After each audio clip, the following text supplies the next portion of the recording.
그런 건 있죠. 저희가 지금 아까도 말씀드린 분배기를 쓴다고 했잖아요. 소양이 일단 애들이 좀 높아지는 것도 좀 있고요. 그리고 뭐 제가 알기로는 이제 젖소는 앉았다 일어났다를 많이 해야 일단 일어나서 물도 먹는 거고, 앉았다 일어났다 해야 소도 건강한 거잖아요. 근데 사람이 예전 착육할 때는 가서 밥 잘 먹고 가서 잘 앉아서 대세김질하면 아 좋은 거구나 라고 이렇게 보고 있잖아요, 소들을.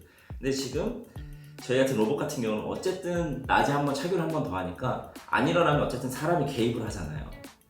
그러면 소들은 귀찮을 수 있지 모르겠지만 그들을 조금 더 건강하게 저희가 해주는 거죠. 그런 면에서 조금은 수익이 더 올라가죠. 그 소가 한번 일어날 때마다 어쨌든 일어났다 앉을 때마다 이렇게 한 바퀴 저희 그 로봇을 돌 때마다 우유는 더 나오는 건 맞으니까 그런 면에서는 조금 더 좋고, 그 다음에 사실 질병이 많이 없어지긴 했어요. 예, 대사성 질병이 거의 없다고 보면 될 것 같아요. 예전에는 조금 뭐 빈번하게 수의사도 오고 그랬었는데 제가 뭐 배움이 길진 않으니까 이쪽으로 그래봐야 출산과 나온 거 정도니까 제가 이렇게 그냥 유추해 보면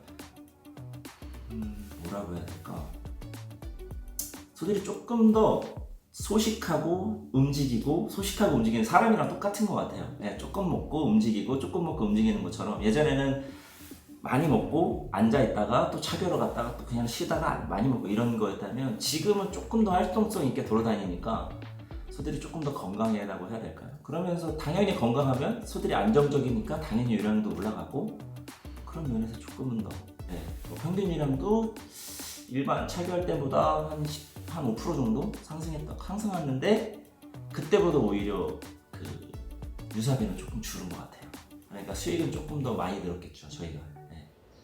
뭐 로봇을 놓으면서 마리수가 축소되면서 자동적으로 사료에서 세이브가 되는 거고, 그리고 안정적으로 이제 유지가 되니까 육성으로 많이 키우지 않아도 돼요.